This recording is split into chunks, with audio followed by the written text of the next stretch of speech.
Hi all, welcome to this series. ఈ సెషన్లో వేరియబుల్స్ని type స్క్రిప్ట్లో ఏ విధంగా డిఫైన్ చేస్తారు అండ్ వేరియబుల్స్ ఎలా క్రియేట్ చేయాలి, వేరియబుల్స్ క్రియేట్ చేసేటప్పుడు కొన్ని గుర్తుపెట్టుకోవాల్సిన కొన్ని ఉన్నాయి అండ్ ఆ వేరియబుల్స్ని ఏ విధంగా యూస్ చేస్తారు, టైప్ స్క్రిప్ట్ ఫైల్లో ఏ విధంగా యూస్ చేస్తారు, ఏ విధంగా యాక్సెస్ చేసుకుంటారు అనేది చూద్దాం. ముందర వీడియోలో చెప్పినట్టు ఈ కాన్సెప్ట్స్ మొత్తం యాంగ్లో వర్క్ స్పేస్లోనే మనం వర్క్ చేస్తున్నాం కాబట్టి యాంగ్లో వర్క్ స్పేస్ అయితే ఓపెన్ చేస్తున్నాను. Okay fine, this is the యాంగ్లో work space. మనకి దీని యొక్క వర్క్ స్పేస్ అనేది ఈ విధంగా ఉంటుంది. మనం వర్క్ చేసేది వచ్చి సోర్స్ ఫోల్డర్లో యాప్ కాంపోనెంట్, రూట్ కాంపోనెంట్ ఇది ప్రాజెక్ట్ యాంగ్లో వర్క్ స్పేస్ క్రియేట్ చేసేటప్పుడే, యాంగ్లో ప్రాజెక్ట్ క్రియేట్ చేసేటప్పుడే ఇది మనకి ఒక ప్రీ డిఫైన్డ్గా ఈ కాంపోనెంట్ అయితే మనకి వచ్చేస్తుంది ప్రాజెక్ట్ క్రియేట్ చేసేటప్పుడు. సో దీంట్లో ఉండే ఫైల్స్ ఏమేమి ఉన్నాయో చూడండి. Routing modules and CSS file, ఒక హెచ్టిఎంఎల్ ఫైల్ అండ్ ఒక spec.ts ఫైల్, ఇది టెస్టింగ్ ఫైల్. వీటితో మనం సైట్ డెవలప్ చేసేటప్పుడు కానీ అండ్ మనం యాంగులర్ డెవలపర్ ఎవరైతే ఉంటారో మోస్ట్లీ ఇది యూస్ అయితే చేయరు. And component.ts file, app.module.ts file, modules, ఇవి మాడ్యూల్స్ అనేవి క్రియేట్ చేసిన తర్వాత ఒక్కొక్క మాడ్యూల్ కింద డిఫరెంట్ కాంపోనెంట్స్ అనేవి మనం మాన్యువల్గా క్రియేట్ చేస్తూ ఉంటాం. సో ఒక మాడ్యూల్ కింద డిఫరెంట్ కాంపోనెంట్స్ని మనం మెయింటైన్ చేయాలి అనుకున్నట్లయితే ఈ మాడ్యూల్స్ అనేది, ఒక మాడ్యూల్ అనేది క్రియేట్ చేసి దాని కింద ఈ కాంపోనెంట్స్ అనేవి రిజిస్టర్ చేయొచ్చు. కాంపోనెంట్స్ వచ్చేసరికి డిక్లరేషన్స్లో రిజిస్టర్ చేస్తాం అండ్ ఇంపోర్ట్స్లోకి వచ్చేసరికి మాడ్యూల్స్ అనేవి రిజిస్టర్ చేస్తాం. సో మామూలుగా మనం విడిగా మాడ్యూల్స్ అనేవి ఏదైతే క్రియేట్ చేస్తుంటామో అది అన్నీ రూట్ ఫోల్డర్, యాప్ ఫోల్డర్ కిందే మనం క్రియేట్ చేస్తూ ఉంటాం. సో దీంట్లో మనం ఖచ్చితంగా రిజిస్టర్ చేయాలి మాడ్యూల్స్ ఏదైనా ఉన్నట్లయితే. అండ్ కాంపోనెంట్స్ కానీ, ఈ మాడ్యూల్ కింద కాంపోనెంట్స్ కానీ ఏదైనా ఉన్నట్లయితే యాప్ కాంపోనెంట్ అనేది మామూలుగా జనరల్ డిఫాల్ట్గా వచ్చేది. అండ్ ఇది కాకుండా వేరే కాంపోనెంట్స్ మాన్యువల్గా క్రియేట్ చేయాలి అనుకుంటే క్రియేట్ చేసిన తర్వాత డిక్లరేషన్స్లో ఖచ్చితంగా రిజిస్టర్ అయితే చేయాలి. అండ్ రిజిస్టర్ చేసిన కాంపోనెంట్ అనేది ఇంపోర్ట్ చేసుకొని రిజిస్టర్ చేయాలి, లేదంటే ఎర్రర్స్ అనేవి జనరేట్ అవుతాయి. ఈ ఫైల్లోకి మనం ఇంపోర్ట్ చేసుకోవాలి ఆ కాంపోనెంట్ అనేది. అండ్ ఇంపోర్ట్ చేసుకున్న కాంపోనెంట్ అనేది ఇక్కడ రిజిస్టర్ అయితే చేయాలి. సో ప్రజెంట్ ఇప్పుడు మనకి యాప్ కాంపోనెంట్ ఒకటే ఉంది కాబట్టి ఈ యాప్ కాంపోనెంట్లోనే మనం వర్క్ చేస్తున్నాం. అండ్ యాప్ కాంపోనెంట్ అనేది ఆల్రెడీ డిక్లరేషన్స్లో ఇచ్చేస్తుంది. నెక్స్ట్ కాన్సెప్ట్లోకి వచ్చేద్దాం. మనం టైప్ స్క్రిప్ట్ ఫైల్లోనే మనం వర్క్ చేసేది. ఇది టైప్ స్క్రిప్ట్ ఉంది కదా, component.ts. ఈ టైప్ స్క్రిప్ట్ ఫైల్లో మనం వర్క్ చేస్తాం. And it is a class. ఈ క్లాస్ అనేది ఇట్లా ఈ విధంగా అయితే డిఫైన్ చేస్తుంది. అండ్ క్లాస్ నేమ్ వచ్చేసి యాప్ కాంపోనెంట్. ఓకే, ఇక్కడ ఇది ఉంది కదా, కాంపోనెంట్ ఇట్స్ డెకరేటర్. కాంపోనెంట్ యొక్క మెటాడేటా, ఇది కాంపోనెంట్ యొక్క మెటాడేటా ఇక్కడ మెయింటైన్ చేస్తూ ఉంటాం. లైక్ సెలెక్టర్ అనేది ఈ యాప్ యొక్క నేమ్, యాప్ రూట్. ఏ కాంపోనెంట్ క్రియేట్ చేసినా సరే దాని యొక్క సెలెక్టర్ అనేది నేమ్ వచ్చేసి యాప్ ఐఫన్ అండ్ ఈ నేమ్ అనేది ఉంటుంది. ఆల్రెడీ ప్రీ డిఫైన్డ్, ఆల్రెడీ మనం కాంపోనెంట్ ప్రాజెక్ట్ క్రియేట్ చేసేటప్పుడే వచ్చింది ఇది, ఈ నేమ్ అనేది. ఫర్ ఎగ్జాంపుల్ ఇంకో కాంపోనెంట్ అనేది క్రియేట్ చేసినట్లయితే ఆ కాంపోనెంట్కి సెలెక్టర్ అనేది ఏ విధంగా ఉంటుంది అనేది చూద్దాం. సో దానికి మనకి టెర్మినల్ అనేది ఉంటుంది. అండ్ ఇక్కడ కాంపోనెంట్ క్రియేట్ చేయడానికి ఒక కమాండ్ అయితే యూస్ చేయాలి, which is NG for generate అన్న టైప్ చేయొచ్చు, లేదా G అన్న ఇచ్చేయచ్చు. సి ఫర్ కాంపోనెంట్ అన్న ఇవ్వచ్చు, లేదంటే C అన్న ఇవ్వచ్చు. And component name, so name వచ్చేసి new comp. Okay, enter. So ఒక కాంపోనెంట్ అయితే క్రియేట్ అయిపోతుంది. చూడండి, కాంపోనెంట్ యాప్ ఫోల్డర్ కిందే యాప్లోనే మనకి క్రియేట్ అయింది కదా. ఓకే, దీంట్లో TS ఫైల్ ఓపెన్ చేద్దాం. ఇక్కడ చూడండి, app iPhone new iPhone comp. Okay, మామూలుగా కాంపోనెంట్ క్రియేట్ చేసేటప్పుడు మనకి జనరేట్ అయిన ఫైల్స్ చూడండి, యాప్ ఐఫోన్ కాంప్ అనేది జనరేట్ అయింది. మనకి ఇక్కడ ఐఫోన్ అనేది కూడా ఎందుకు వచ్చింది అంటే, ఇక్కడ న్యూ తర్వాత మనం క్యాపిటల్ C ఇచ్చాం కదా, సో ఇది 2 వర్డ్స్గా స్ప్లిట్ అవుతుంది. సో కాంపోనెంట్ నేమ్ అనేది న్యూ డాష్ కాంప్ అనేటట్టుగా వస్తుంది. అండ్ సెలెక్టర్ వచ్చేసి ఇక్కడ చూడండి, యాప్ న్యూ కాంప్ అనేటట్టుగా జనరేట్ అయితే అయింది. అండ్ టెంప్లెట్ URL అంటే సరికి HTML ఫైల్ మనం డిజైన్ చేస్తాం కదా, ఆ డిజైన్ చేసే ఫైల్ HTML ఫైల్, దానికి ఈ నేమ్ అయితే జనరేట్ అవుతుంది. ఈ విధంగా పాత్ అయితే క్రియేట్ అవుతుంది, టెంప్లెట్ URL. సో ఇదంతా ఈ కాంపోనెంట్కి సంబంధించింది, ఇది యాప్ కాంపోనెంట్కి సంబంధించింది కదా.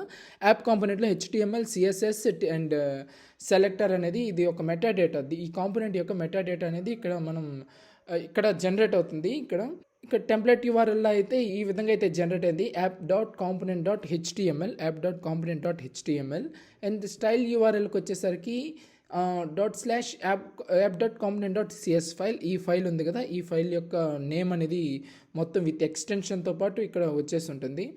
ఓకే, ఇది దీని యొక్క మెటాడేటా. ఓకే, ఇంకా క్లాస్లో మనం వర్క్ చేద్దాం.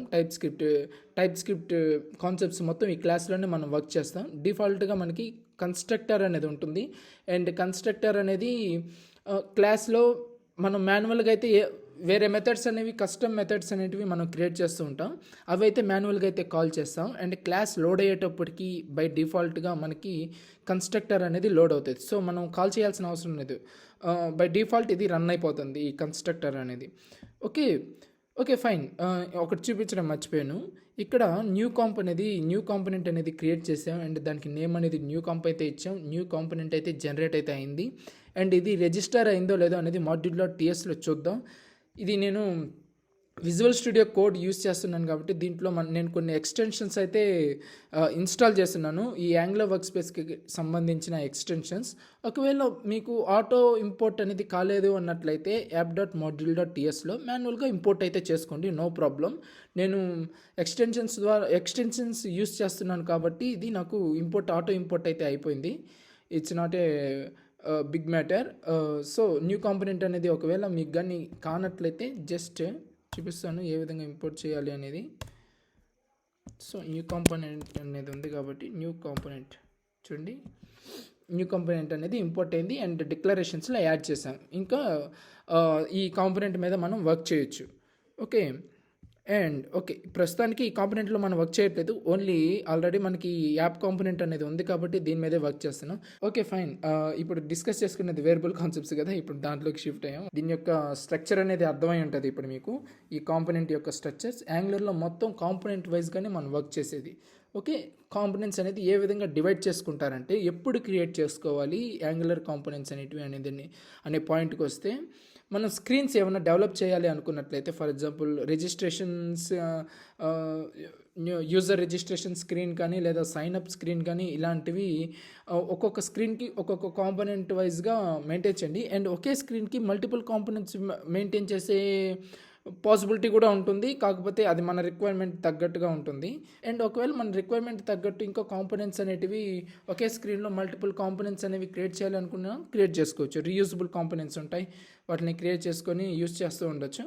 ఓకే, వేరియబుల్ కాన్సెప్ట్స్ అయితే చూద్దాం. ఓకే, వేరియబుల్స్ అనేటివి ఏ విధంగా క్రియేట్ చేయాలి, క్రియేట్ చేసేటప్పుడు మనం తీసుకోవాల్సిన కొన్ని పాయింట్స్ ఉన్నాయి వేరియబుల్ క్రియేట్ చేసేటప్పుడు, అవేంటో చూద్దాం. అండ్ వేరియబుల్స్ వచ్చేసి క్లాస్ లోపల క్రియేట్ చేస్తాం. అండ్ వాటికి నేమ్స్ అనేది ఎలా ఇవ్వాలి అంటే నెంబర్స్తో అయితే స్టార్ట్ చేయకూడదు. అండ్ వేరియబుల్ నేమ్స్ మధ్యలో స్పేసెస్ అనేవి ఇవ్వకూడదు, స్పెషల్ క్యారెక్టర్స్ అనేవి ఉండకూడదు. ఈ విధంగా ఉంటుంది. ఫర్ ఎగ్జాంపుల్ ఛానల్ నేమ్ ఈ విధంగా అయితే ఇచ్చాను. నార్మల్ వే అయితే ఈ విధంగా చేయాలి. ఇట్స్ స్ట్రింగ్ వాల్యూ కదా, స్ట్రింగ్ వాల్యూ కాబట్టి డబుల్ కోట్స్లో అన్నా ఇవ్వచ్చు లేదా సింగిల్ కోట్స్లో అన్నా ఇవ్వచ్చు. నేను డబుల్ కోట్స్లో అయితే ఇస్తున్నాను. And pro hack world. So string value అనేది ఇప్పుడు ఛానల్ నేమ్ అనే దాంట్లో ఒక వాల్యూ అనేది అసైన్ అయి ఉంది. ఇప్పుడు మనం దీన్ని ప్రింట్ చేయాలని చూసినా కానీ ఈ ఛానల్ నేమ్ని మనకి వాల్యూ అనేది ఏదైతే అసైన్ అయ్యి ఉందో అదే మనకి రిటర్న్ అవుతుంది. ఓకే, అండ్ ఒకవేళ నెంబర్స్తో కానీ ఛానల్ నేమ్ అనేది నెంబర్స్తో కానీ స్టార్ట్ చేశానంటే వేరియబుల్ నేమ్ అనేది ఎర్రర్ అనేది జనరేట్ అవుతుంది. అండ్ చూడండి, ఇట్లాంటి స్పెషల్ క్యారెక్టర్స్ ఇచ్చినా కూడా అవుతుంది. కాకపోతే అండర్ స్కోర్ ఇచ్చినా నో ప్రాబ్లం, ఇవ్వచ్చు. అండర్ స్కోర్ కాకుండా వేరే ఇది ఏది ఇచ్చినా కానీ ఎర్రర్ అనేది జనరేట్ అవుతుంది. ఓకే, సో ఇవి మనం తీసుకోవాల్సిన మెయిన్ పాయింట్స్ వేరియబుల్ క్రియేట్ చేసేటప్పుడు. అండ్ స్పేస్ ఇచ్చి చూసినా అవుతుంది. అండ్ మధ్యలో ఈ స్పెషల్ క్యారెక్టర్స్ ఇచ్చినా కూడా మనకి ఎర్రర్ అనేది అండర్ స్కోర్ ఇవ్వచ్చు, నో ప్రాబ్లం. అండర్ స్కోర్ వల్ల ఏ ప్రాబ్లం ఉండదు. ఓకే, ఈ వేరియబుల్స్ అనేవి ఎలాంటి టైప్ ఆఫ్ డేటా అయినా హోల్డ్ అయి ఉండొచ్చు. అంటే ఫర్ ఎగ్జాంపుల్ మనకి ఒక నెంబర్ టైప్ ఆఫ్ డేటా అయినా హోల్డ్ చేసుకోవచ్చు. And string type of data అయినా హోల్డ్ చేసుకోవచ్చు. అండ్ ఈ వేరియబుల్స్లో పర్టికులర్ టైప్ ఆఫ్ డేటాని హోల్డ్ చేసి ఉండాలి అనేది కూడా మనం రిస్ట్రిక్షన్స్ అనేవి ఇవ్వచ్చు. చూడండి, ఫర్ ఎగ్జాంపుల్ ఇక్కడ స్ట్రింగే ఉండాలి అనుకున్నట్లయితే ఈ విధంగా ఇచ్చేసేయాలి. అండ్ ఒకవేళ దీంట్లో నెంబరే ఉండాలి అనుకున్నట్లయితే నెంబర్ ఇస్తే ఎర్రర్ అయితే అవుతుంది. Type string is not assignable to the type number. So string అనేది అసైన్ చేయకూడదు అనేటట్టుగా అయితే ఎర్రర్ అయితే జనరేట్ అవుతుంది. ఫర్ ఎగ్జాంపుల్ 1 కానీ ఇచ్చినట్లయితే ఇట్స్ ఓకే ఫైన్, నెంబర్ అనేది అసైన్ అయిపోయింది. ఓకే, సో ప్రస్తుతానికి మనం టైప్స్ అనే దాని గురించి ఏదైతే డిస్కస్ చేయలేదు కదా, ఇప్పుడు జస్ట్ వేరియబుల్స్ అనేవి ఏ విధంగా క్రియేట్ చేయాలని, నెక్స్ట్ డేటా టైప్స్ మీద ఫోకస్ చేసేటప్పుడు మనకి డేటా టైప్స్ ఏమేమి ఉన్నాయనేది మీకు చెప్తాను. Okay, so pro hack world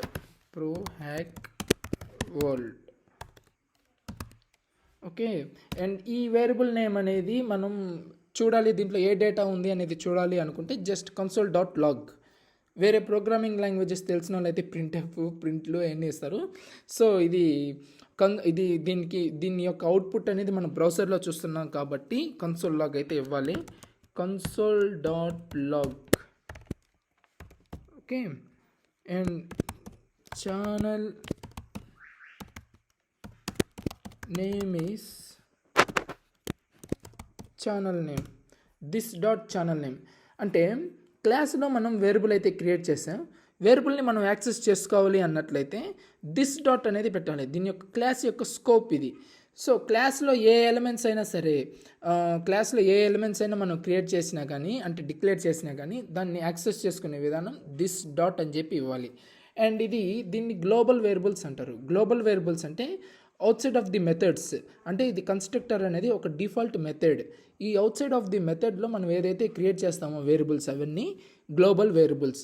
ఒకవేళ మెథడ్స్ లోపల క్రియేట్ చేసేవి అవన్నీ ఉంటాయి కదా, ఆ మెథడ్స్ లోపల క్రియేట్ చేసే వాటిని లోకల్ వేరియబుల్స్ అంటారు. సో స్కోప్ అనేది ఫర్ ఎగ్జాంపుల్ కన్స్ట్రక్టర్లోనే క్రియేట్ చేస్తే, కన్స్ట్రక్టర్లో ఉండే వేరియబుల్ ఏదైనా ఒకటి క్రియేట్ చేస్తే అది లోకల్ వేరియబుల్. దాని యొక్క స్కోప్ అనేది కన్స్ట్రక్టర్లోనే ఉంటుంది. అవుట్ ఆఫ్ ది కన్స్ట్రక్టర్ వేరే మెథడ్స్ ఏది ఇచ్చినా సరే యాక్సెస్ అయితే చేసుకోలేము, దానికి స్కోప్ ఉండదు. ఆ వాల్యూ అనేది అసలు వేరే మెథడ్స్లో మనం అసలు ప్రింట్ చేయలేం, ఏది యూజ్ చేయలేం. సో కన్స్ట్రక్టర్లోనే క్రియేట్ చేసి కన్స్ట్రక్టర్లోనే మనకి యాక్సెస్ అనేది జరగద్ది.